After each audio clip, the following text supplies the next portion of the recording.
Hello అందరికీ welcome back to my channel. నేను మీ శ్రావణి. ఇవాళటి మన వీడియో బ్యాక్ టు మెమరీస్ అనమాట. నేను స్కూల్కి వెళ్ళి వచ్చేసరికి మా మమ్మీని ఏదైనా స్నాక్ చేయమని అడిగితే వెంటనే చేసిచ్చే స్నాక్ ఐటమ్ ఏదన్నా ఉంది అని అంటే అది సర్వప్ప.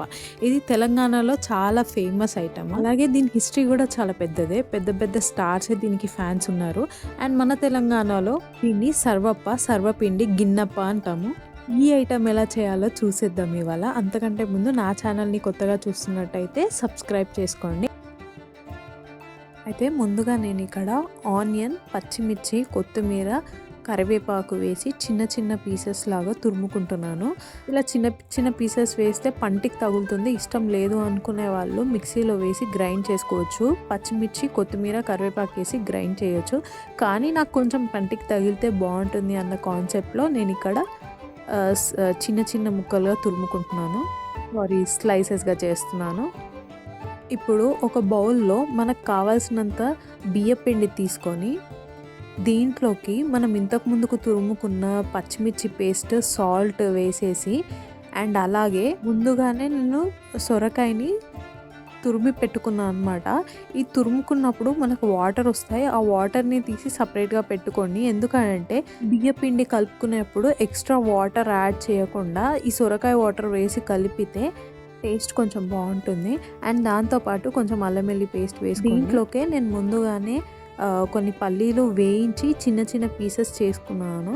అవి ఇక్కడ యాడ్ చేస్తున్నా. అండ్ దాంతోపాటు నువ్వులు కూడా రోస్ట్ చేసినవి యాడ్ చేసేసుకున్న తర్వాత వాటర్ పోసుకోకుండా పిండి అంతా ఒకసారి కలిపేస్తున్నాను ఇక్కడ. దాని తర్వాత మీకు ఇంకా వాటర్ పడితే అనుకున్నప్పుడు మీరు కొన్ని వాటర్ యాడ్ చేసుకోండి. ఇక్కడ సొరకాయలో ఆల్రెడీ వాటర్ కంటెంట్ ఎక్కువే ఉంటుంది. అండ్ మనం ఆల్రెడీ ఫస్ట్ తురుముకున్నప్పుడు కొన్ని వాటర్ వస్తాయి కాబట్టి ఆ వాటర్ ఇక్కడ యాడ్ చేసుకుంటే సరిపోతుంది. నేనైతే మాక్సిమం 1/2 kg పిండి తీసుకున్నాను. నాకు ఇక్కడ వాటర్ పట్టలేదు. పడితే మాత్రం లాస్ట్లో కొన్ని వేసుకోండి. సో ఇలా కలుపుకుంటే సరిపోతుంది పిండి అంతా. దాని తర్వాత నేను ఇలా నా దగ్గర ఉన్న కడాయి తీసుకున్నాను. కడాయికి ఇలా ఫస్ట్ ఆయిల్ అప్లై చేస్తున్నాను. ఆయిల్ అప్లై చేసి ఇంతకు ముందుకు మనం కలిపి పెట్టుకున్న పిండిని ఇలా బాల్స్లో తీసుకొని ఈవెన్గా స్ప్రెడ్ చేసి అక్కడక్కడ చిన్న చిన్న హోల్స్ పెట్టుకొని ఆ హోల్స్లో ఆయిల్ పోస్తే సరిపోతుంది. ఇలా ఒక 5 to 10 minutes మీడియం ఫ్లేమ్లో మీరు క్యాప్ పెట్టుకొని 2 sides కాల్ చేశారంటే అంతే. ఇంకా ఎంతో టేస్టీగా అండ్ హెల్తీగా ఉండే సర్వప్ప రెడీ అయిపోతుంది. మేము మా భాషలో అయితే ఇది సర్వప్ప అంటాము. అంటే అప్పట్లో పెద్ద పెద్ద సర్వాలు ఉంటుండే కదా, దాంట్లో పెట్టే అప్పని సర్వప్ప అని అంటారు. కొంతమంది దాన్నే గిన్నప్ప అని అంటారు. అసలు మీ భాషలో ఇదేమంటారో నాకు కమెంట్ చేయండి. ఇంకా సో ఇలా కాల్ చేసుకుంటే 2 వైపులా సర్వప్ప రెడీ అయిపోతుందండి. ఇదండి ఇవాళటి నా మెమరీ. కానీ ఎంత చేసినా అమ్మ చేతి వంట అమ్మ చేతి వంటే. అమ్మ చేసిన టేస్ట్ని అయితే ఎగ్జాక్ట్ జిరాక్స్ తీయలేకపోయా. కానీ ఇంచుమించు అమ్మలాగే చేసా.